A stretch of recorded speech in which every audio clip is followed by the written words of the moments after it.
अजित पवारांनी भाजपसोबत जाण्याचा निर्णय घेतल्यावर त्यांना पवार कुटुंबामधून आता विरोध होताना पाहायला मिळतोय।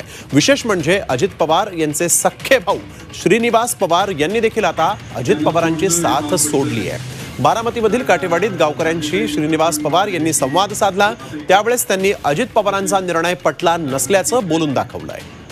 विचारच मला अतिशय वेदना देऊन गेला की माझं असं म्हणणं होतं की आपण आमदारकीला तू आहेस तर खासदारकी तरी आपण साहेबांच्या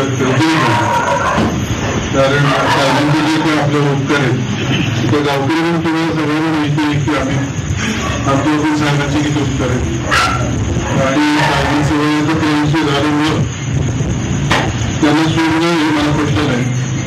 कारण माझे काही मित्र पण म्हणाले की आता इथून पुढची दादांची वर्षे साहेबांची काही नाही।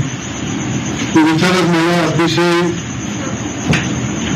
वेदना देऊन गेला की आपण वयस्कर झालेल्या माणसाची किंमत करत नाही, तर तर पुढची 10 वर्ष आपल्या दुसऱ्या माणसाकडून लाभ मिळणार आहे त्याच्यासारखा नालायक माणूस नाही असं माझं वैयक्तिक म्हणणं आहे। आपली आई आता आपण आपले वडील शेतात जातात, बांधावरून चक्कर मारतात, तुम्ही आबांना आठवत असेल पडला दाबा किंवा जुनी लोक शेतात, पण याचा अर्थ असा नाही की त्यांनी सगळं शेत आपल्याला दिलं,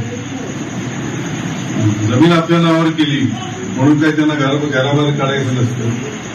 जे काय ज्यांना कुणाला पदे मिळाली ती साहेबांमुळे मिळाली, पहिल्या दिवसापासून ते आतापर्यंत। आणि त्याच साहेबांना आपण म्हणायचं आता कीर्तन करा, आता घरी बसा, हे माझ्या मनाला पटण्यासारखं नाही। मी जरा वेगळा माणूस आहे, मी काय राजकारणी नाही, मला जे पटत नाही ते मी करत नाही।